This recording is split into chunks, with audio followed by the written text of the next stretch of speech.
We're going to do just a short little clip of taking the bones out of a pork leg because in my way of thinking that's the most important thing to learn how to do in butchery. Is once you learn how to do this well, everything else is pretty smooth, and it shows you the elements of the seams, of how seams work in an animal from one part to the other. It's demonstrated better on the leg than any other part of the animal. So I'm just going to do that right now. Alrighty. And I start by taking this little bit of an oyster off the hip bone. And this is really a fat, beautiful piece of pork. It's from John Texeira's Lone Willow Ranch In Firebaugh. Firebaugh, California. And anyway, it's nice pork. It's fed on organic grains and some organic cow and goat's milk. Pretty nice stuff. But anyway, here we are. We're taking the hip bone out right now. And you just kind of stay close to the bone with your knife and pull as you go.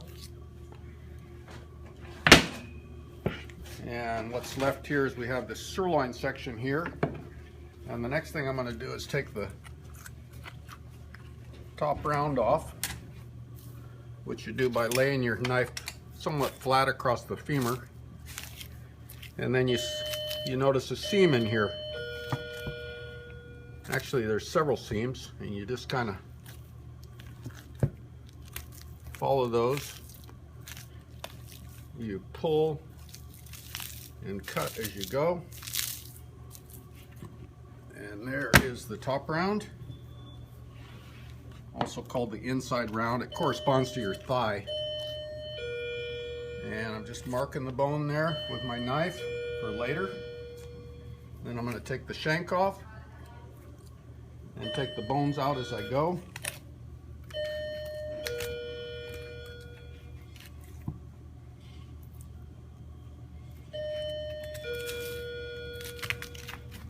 Yeah, there's a lot of talk out there about pastured pork, organic pork, and a lot of people talk about that, but when it really gets down to it, they finish their pigs in a confined area for a month or two. Whereas John Texeira's pork spends pretty much its whole life out on pasture, just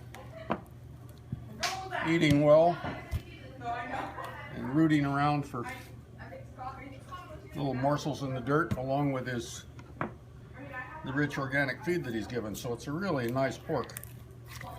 Anyway, what I'm doing now is taking the sirloin tip off of the side of the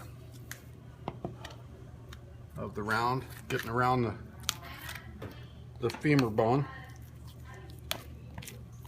just kind of pulling with my hook and cutting with my knife, trying not to make it look like too much of a thrash.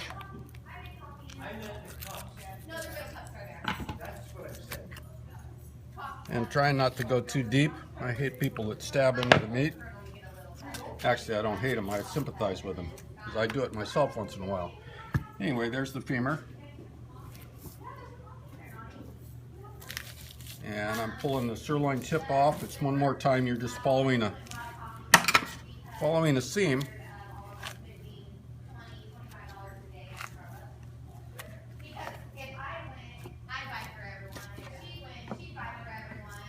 And I cut through the side of this where I catch the sirloin tip with the tri-tip attached to it.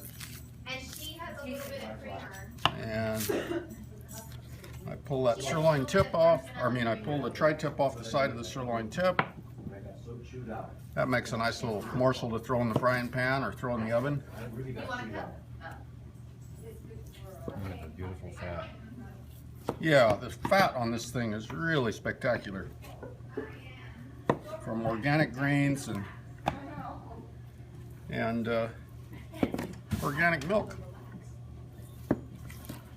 There, that's the sirloin portion. And then here's the bottom round.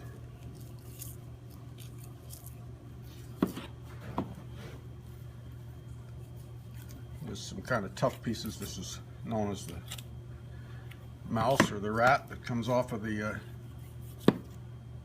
bottom round. There's some silver skin on the side here that should come off before it gets turned into a roast. And let's just see what we have here real quickly. We've got the 3 parts, or I guess there's 4 parts to this thing. We count the tri-tip.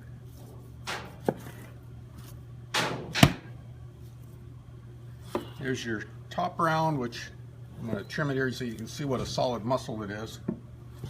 It's a beautiful solid muscle. That's the top round. And then here's the bottom round, which will mainly be a roast.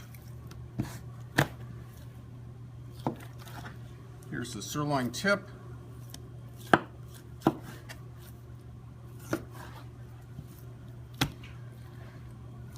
And right here is the top sirloin off of the leg. Excuse me for throwing that down. And that's probably the tenderest part. Anyway, there we go. There's the parts of the leg.